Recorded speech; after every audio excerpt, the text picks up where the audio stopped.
Hey, what's up, everybody? Welcome to Vibing with Sleazy, the podcast. This is season 7, episode 19. I want to thank everybody for listening, tuning in, and downloading. It's been a great season so far. I've had amazing guests, incredible people on, and I've also done some amazing solo episodes.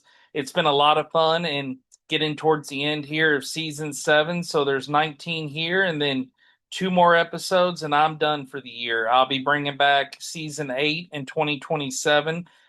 Gives everybody time to catch up, and I just really appreciate everybody listening, supporting, and showing love.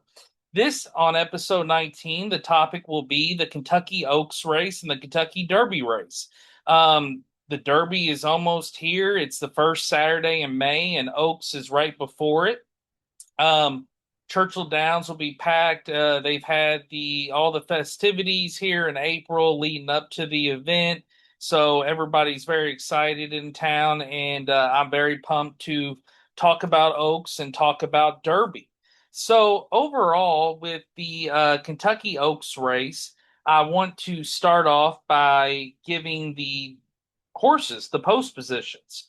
So number one, Explorer is a 6-1 shot, and again, these were all released on April 24th. So again, odds can change, but there could be scratches to the race if for any reason. But this is how officially it's been announced. So number one, Explorer, 6-1. Zany, number two, 4-1. Number three, Search Party, 30-1. Number four, Counting Stars, 8-1. Number five, Meaning, 5-1. Number six, My Miss Mo, 20-1. Number seven, Dazzling Dane, 30-1. Number eight, Bottle of Rogue, 15-1. Number nine, Always a Runner, 10-1. Number 10, Prom Queen, 8-1. Number 11, Percy's Bar, 6-1. Number 12, Bella Ballerina, 12-1. Number 13, Pashmina. And number 14, Brooklyn Blonde, at 30-1. So those are your 14 horses for the 152 running of the Kentucky Oaks.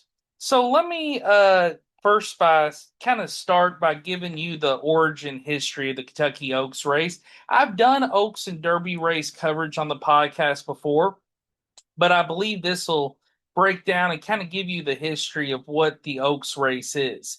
So, the Kentucky Oaks is one of the oldest and most important horse races in the United States, with a history that closely parallels the Kentucky Derby. Here's a clear chronological look at how it developed. The origins, 1875. The race was first run on May 19th, 1875, at what is now Churchill Downs in Louisville, Kentucky. It was founded by Meriwether Lewis Clark Jr., the same man behind the Kentucky Derby. The Oaks was modeled after England's Epsom Oaks, a prestigious race for 3-year-old fillies. The very first winner was a filly named Vinaigrette, who won a 1.5 mile race and earned $1,175, which that was a lot of money back then. The early development, late 1800s to early 1900s, it was originally run at 1.5 miles. The race distance changed several times. Late 1800s, it shortened to 1.25 miles, and in early 1900s, it adjusted to 1.1/16 miles. These changes reflected evolving standards in American horse racing. The modern format, which is from the 20th century to present day, since 1982, the race has been run at 1 1/8 miles, which remains the current distance. It is restricted to 3-year-old fillies, making it the premier race for female thoroughbreds in that age group. The Oaks is traditionally held the day before the Kentucky Derby, forming part of Derby weekend in Louisville, Kentucky. Traditions and cultural significance of the race is nicknamed the Lilies for the Fillies because the winner receives a garland of lilies.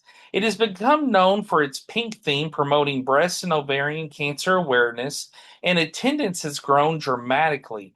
There was over 50,000 people in 1980 at the Oaks race and over 100,000 people annually since the early 2000s. And it seems like it keeps growing and growing and growing. And especially in Louisville, Kentucky, where people get off from their jobs, off from school teachers, they get off. And then, Churchill Downs has tried to have local days for locals to go out there in that upcoming week leading up to Derby. However, though, the Oaks race is still very, very popular. It's one of the most attended horse races in North America, second only to a few Triple Crown events. A rolling racing, the Kentucky Oaks is considered the female counterpart to the Kentucky Derby. It's part of a broader system of prep races known as the Road to the Kentucky Oaks, which determines which fillies qualify. Recent developments, the race has continued uninterrupted since 1875, except for scheduling changes. 2020, it was moved to September due to COVID, and beginning in 2026, it's scheduled for primetime television for the first time. Now, this is very controversial. NBC has the rights for Oaks. It's actually going to affect a lot of restaurants. It's going to affect a lot of events in town. It's not getting a lot of love from locals here. So I'm from Louisville, Kentucky. I'm recording out of Louisville, Kentucky. So it's going to be interesting to see how many people are actually still in attendance at the track for the Oaks race. But it will be on NBC this year at a very late night showing. And along with the Kentucky Derby, the Oaks is one of the oldest continuously run sporting events in the United States. It has evolved from regional race into major national event with huge crowds, high purses, and cultural traditions. And overall, if you want, you can look up the Kentucky Oaks history for yourself. But however, from Louisville, Kentucky, Oaks is always very big because it's something that locals like to go out to see. They have special Oaks glasses that everybody gets to, buy leading up to the event. And so it's a very, very special race here for all locals and everybody in town. So there's a very realistic, current field buzz and just a lot of hype about the Oaks this year. A lot of people, now that it is getting that primetime coverage, are you're getting a lot of feedback and information from horse racing experts. So overall, Zany is the early morning line favorite, 4-1 after the draw of all the horses in the post positions that I went over. Meaning is consistently mentioned as a top threat in the race. Counting Stars is another strong contender that has very good form. Dazzling Dame is a logical top tier filly, and Paradise is a prep race standout with tactical speed and very high upside. My prediction overall, win, place, and show, I'm going with Zany. I think Zany is just a better horse overall throughout the whole Oaks. And I believe it's like the deserved favorite. And, the top connections and everything, it has an ideal post spot. It's really got great speed and class. And overall, I just believe that it can win first. Meaning is who I think is going to come in second place. It should get a good stalking trip and finish very strongly in the race. And then my third overall pick is Paradise. I think it could outrun the odds if the pace setup is right. Its tactical speed makes it very, very dangerous if it gets loose early. So Paradise could even make a high upset in this race. But my trifecta picks, Zany, meaning Paradise, and if you're looking to put one, some money down on just one to win the overall race, I'm going with Zany. A very big sleeper and long shot in the race is going to be Counting Stars. It just could get up there in that mix. It's one that's a long shot, it's a sleeper pick, but it could pop up there. How the race likely will unfold is that, it'll be a very early pace, I think possibly set by speeds with types like that Horse Paradise doing it. But zany and meaningful, they should sit just off the lead. I mean, Zany should get up there and really, really get the win. And the race will probably be decided in that final 1/8 mile. And that's where this, race usually does get settled and win. So overall, I got Zany. And again, I'm going to go back there and tell you my three. So Zany, Meaning, and Paradise. So again, those three horses, they're going to make big time effects in the race. And overall, this race has had big time upsets. Lemons Forever is one that won at 47 to 1. So, don't count out any of these horses, but that's how I think the Kentucky Oaks race will play out. So let's move on to the big race, the biggest race in the entire horse racing business, the Kentucky Derby. It is the 152nd running of the Kentucky Derby. There's 20 horses overall, and these are the post positions. Renegade, number one at 4 to 1. Number two, Albus at 30 to 1. Number three, Intrepido, 50 to 1. Number four, Litmus Test, 30 to 1. Number five, Right to Party, 30 to 1. Number six, Commandment, 6 to 1. Number seven, Dan and Bourbon, 20 to 1. Number eight, So Happy. Number nine, The Puma. Number 10, Wonder Dean, 30 to 1. Number 11, Incredible, 20 to 1.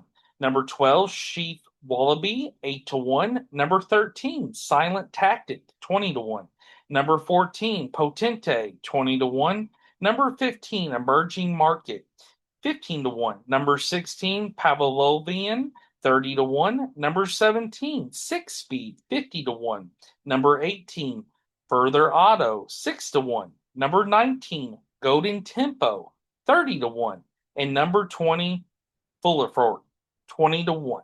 So those are your 20 horses in the post positions. And like I said earlier, things could be scratched, horses could be removed. But overall, those are your 20 horses and their post positions of how they'll come out the gate. So, to give you a little bit of history of the Kentucky Derby is one of the most famous horse races in the world, often called the Run for the Roses. Its history goes back over 150 years, and it's deeply tied to American culture. The origins in 1870s, the Derby was founded by Meriwether Lewis Clark Jr., the grandson of explorer William Clark. After traveling through Europe and attending prestigious races like England's Epsom Derby, Clark wanted to create a similar event in the United States. He established the race in 1875 at what is now Churchill Downs in Louisville, Kentucky. The first Derby was held on May 17, 1875, with 15 horses competing. The winner was Aristis and ridden by jockey Oliver Lewis, who was an African American, which is super historic and super cool. Growth in traditions. In its early years, the Derby was modeled after European racing traditions, but it gradually developed its own unique identity. Some iconic elements emerged. The Garland of Roses was introduced in 1896, giving the race its nickname. My Old Kentucky Home, which is sung before the race since 1921, has become a beloved tradition out there. Mint julep is the signature drink associated with the event, and that is big time here in Louisville. Derby glasses are huge. People collect them. They've been going back for years. They're hand painted. They're very nice. They have been made. I have tons of them. I've been collecting them every year. I always get my Oaks glass and always get my Derby glass. They sell them at liquor stores and Kroger and several places around town leading up to it. So even if you don't go to the event, you can grab them. And then out there at the track, Woodford Reserve usually makes these really nice gold copper cups, and they're great too for collecting and for your alcoholic drinks. Changes over time. Originally run at 1.5 miles, it was shortened in 1896 to its current distance of 1 1/4 miles. By the early 20th century, the Derby had become a major social and sporting event in the U.S., attracting large crowds, national attention, and celebrities. The race is limited to 3-year-old thoroughbred horses. The Triple Crown is basically the Derby is the first leg of the Triple Crown, followed by the Preakness Stakes and then the Belmont Stakes. So after the Derby, that horse will go to Baltimore to run the Preakness Stakes, and then Belmont, New York, to do the Belmont Stakes. And we've had Triple Crowns, and one that I've got to witness was American Pharoah, which was an amazing year. Historic moments. Secretariat in 1973 set the still standing Derby record of 159.40. That was super fast and very historic. Secretary was a horse that everybody loved and everybody wanted to see. I remember my dad got to go out to that Derby, and again, that was in 1973. Citation and American Pharoah are among the legendary winners who have went on to win the Triple Crown. In 1915, Regret became the first filly, a female horse, to win. In 2019, Maximum Security was famously disqualified, the first winner ever to lose the title due to race infraction. I remember that. I was at a Derby party at Eric Bush's house, and it was crazy. They kept replaying, they kept doing things, and that became a big controversial Derby. Today, the Kentucky Derby is held annually on the first Saturday in May and is the longest continuously run sporting event in the United States. It draws over 150,000 spectators and millions of viewers worldwide. And again, this will be broadcast on NBC, and the Derby is always a big televised event. And in Louisville, everyone does Derby parties where you get to bet on the other races leading up to Derby. We they sell programs in town, so even if you're not at the track, you can stay locked in. They even broadcast the races there on NBC and even on some of the horse racing networks. But the Derby, everybody will have all eyes on it. Beyond the race, it has become a major culture event known for extravagant hats, celebrities, and celebration of Southern tradition and hospitality. If you want, you know, look up the history of the Derby. You can see all the horses that have won. If you get to go out to Churchill Downs, definitely just check out the history. They have all the winners posted around, and even the ones that have won the Triple Crown, especially marked. I actually have done the Antiques Roadshow at Churchill Downs, which was a blast when that was there. They've done a lot of remodeling, a lot of building. It almost gives you like old Roman Colosseum vibes. I wish that they didn't do so much crazy stuff because the history, I hopefully they'll never take down you know, the the towers there, the what do you call those? Let me see. At the Churchill Downs, they got the Twin Spires. I correct me. I'm sorry about that. Correcting myself, but yeah, it's the Twin Spires. They're very historic. I've actually gotten a couple great shots. I was just going blank there for a minute. I'm sorry, I went blank. But yeah, the Twin Spires, you can see them off Central Avenue. You can see them at Churchill Downs, and they always change the year. There's a green sign in front of the Twin Spires. And so I just hope they never take those down or ruin that history, and hopefully they won't. But, when you go explore out there, uh, if you go on a day when there's actually not races like the Derby or Oaks going on, you can go to like the spring meet or fall meet and you can really explore. It's very interesting and fascinating because places are empty and you get that you know, vibe of like, ooh, this is kind of spooky, but also historic. And there's ghosts that have haunted that. I've actually done a haunted ghost tour out there that was a part of the Derby Museum. So that was really cool, learning all the history and learning about the ghosts. There's been a lot of things that have happened out there at that track in over 150 years. And when you're out there, you can just sense the history. And, I've spent many, many times at Churchill Downs and, like I said, I've gotten great shots of the Twin Spires. I've got to walk on the track. When I worked for Budweiser, I was very blessed to be out there the night before the events, Oaks and Derby, and I actually walked the whole track. I walked past the finish line, and not a lot of people get to do that, even locals. So that is a big thing that I'll cherish, and I'm very, very excited and blessed that I was able to do that. But overall, I want to go over, the 2026 Kentucky Derby with my predictions. So the top contenders, Renegade is the favorite with the morning odds of 4-1. Trainer Todd Pletcher is, a very famous trainer. He has trained that horse. And overall, that horse has won the Arkansas Derby, which is a very tough race to win, and also won the Sam F. Davis Stakes. It's very consistent, has very tactical speed. The only concern it's post one, which can be very tricky in a 20 horse field. But bottom line, it's your safest pick. And that's who I would put all money in on if you really want to put a lot of money on it, just a focused winner. Further ado, odds 5-1 is a huge buzz horse. People love him because he won the Bluegrass Stakes by 11 lengths. Posted a top tier speed figure, 106 buyer, which is huge, and the huge performance can be hard to repeat. Bottom line, highest upside in the field could win big or regress. Commandment, odds 6-1 on a 4 race win streak. So it's definitely been winning a lot of races. Wins include Fountain of Youth, the Florida Derby, which is a very competitive race. Bottom line, very consistent, is a strong, exacted trifecta anchor. Second tier, very live challengers, I would say, like people that, horses that could make, I say people, but horses that could end up making that mix. And shout out to the jockeys, but the horse is the one running the race. It's emerging market, undefeated, dominated the Louisiana Derby, and it's very dangerous if this horse keeps improving. There's going to be tons of training, tons of practice for these horses leading up to the race, so that could be big time. The Puma, which is my favorite name of all the Derby horses, and at 10-1, I'll probably put money on that because it'll pay some good money. Frequently shows up in experts' top to 3-5 list. I think it could get there in that top three, but it's very solid and but it has not delivered a knockout performance yet.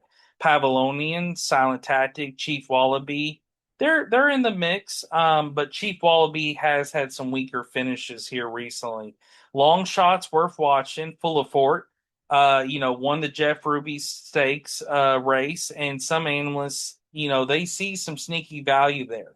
Other ones, Albus, Intrepido, they'll really need some chaos to win. I don't know if they will be in that even top five, but again, they can make an upset and win. But overall, my realistic prediction, if I had to pick a trifecta, I'm going Further Ado, Renegade, Commandment. That's how I think it's going to play out. Yeah, I would love to see the Puma win it all because that's just an epic name.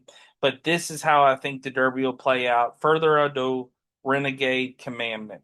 And then Full of Fort, if you really want to put some money on a horse and try to get a long shot to win and get a big payout, that might be one to play.